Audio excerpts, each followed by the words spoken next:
Morning, guys. So it's Wednesday, June 5th, 2024. So this antique saw I picked up a while ago. It's been on the wall, and I caught lucky trying to chew on the end, so I got a little bit motivated to do something with it. This saw probably dates back, I'm thinking, to their 20s. The reason I'm thinking like that is the hardware that holds the handle on is brass, and they went away from brass, later on. Ford, you remember the Fords, the brass radiators, and then they started putting cast iron in them and just have a brass tube. Brass became war, I guess, for making shells and things like that too, but during World War II, so brass was really scarce then. I wanted to get it out and just take a look at it. I can see there's a crack here on this end, and there's a small crack here,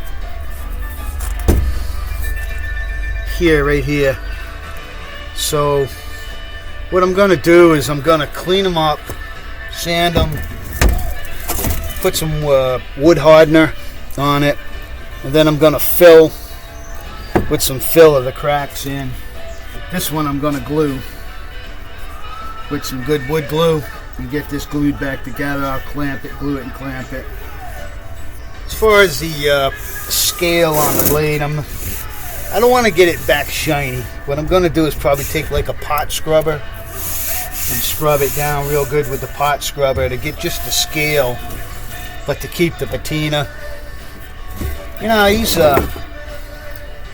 These old saws, man, in New England, settled in the 1600s. I mean, there was an abundance of wood.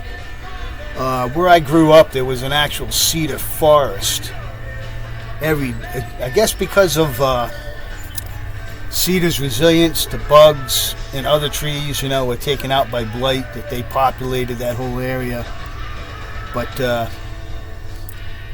it's interesting.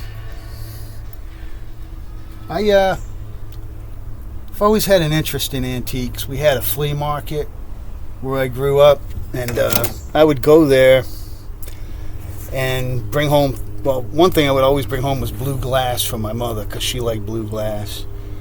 But I would find old, like 1950s lawnmowers and stuff like that with magnesium bodies and things, and I'd bring them home, and somehow we'd get them running again. It was always like water in the gas, or maybe the spark plug was junk. It wasn't usually simple stuff. Those old mowers were pretty basic. They didn't have rubber gaskets. It was all brass in the carburetor, so once you clean the carburetor up, they usually worked pretty well. It was all siphoned, no fuel pump at all.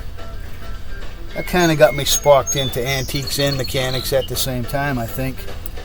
I remember one time we were using the cutting torch, and my friend put the cutting torch down on the magnesium lawnmower body, and we weren't paying attention. Don't ask me why he didn't turn it off. And it started shooting out balls of fire.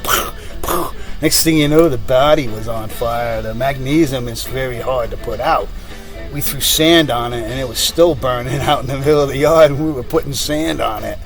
Never seen anything like it. My father was fucking livid, man. He's like, "You learn now." Alright, guys, what's going on here in Rusty, Rhode Island? We're going to get this saw restored. The next time you see me, I'll be out here cutting wood. I'm going to hook this into the lawnmower.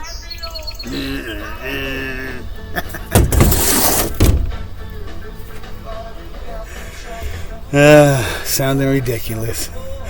Out from Rusty, Rhode Island.